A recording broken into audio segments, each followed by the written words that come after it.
अस्सलाम वालेकुम dear parents, कैसे हैं आप? उम्मीद करती हूँ बिल्कुल खैरियत से होंगे। आज आपके बच्चे ने क्लास में सीन से शुरू होने वाली बहुत से नए अल्फाज का इस्तेमाल करते हुए कहानी सुनी है। उसने कहानी बहुत तवज्जो से सुनी, साथ ही साथ उसकी टीचर ने उसको बहुत प्यारी प्यारी तस्वीरें दिखाई, उनके नाम बच्चे ने बताए और उसने सीन की बनावट की पहचान भी की है। उसने बनावट की पहचान करते हुए सीन को लिखना भी सीखा है। और आपको पता है आपका बच्चा क्लास में स्टीम एक्टिविटीज़ को भी बहुत अच्छे तरीके से परफॉर्म करता है। आप भी घर में कुछ एक्टिविटीज़ बच्चे के लिए डिज़ाइन करें।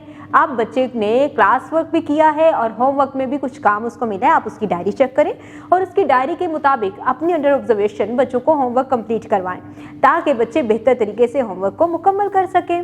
अब आपने सीन से शुरू होने वाले बहुत से अल्फाज बच्चे के पास मौजूद हैं जो कि उसने कहानी में भी सुने थे।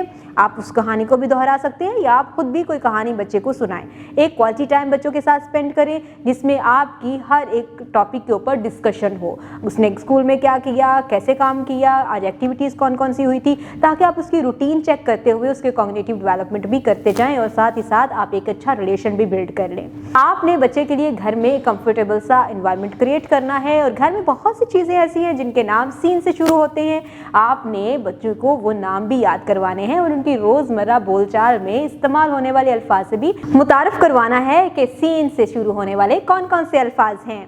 उम्मीद करती हूँ आपने आज की इस वीडियो से बहुत कुछ सीखा होगा। मज़ीद सीखने और जानने के लिए हमारे साथ रहेगा। मिलते हैं अगली वीडियो में, तब तक के लिए अल्लाह हाफिज़।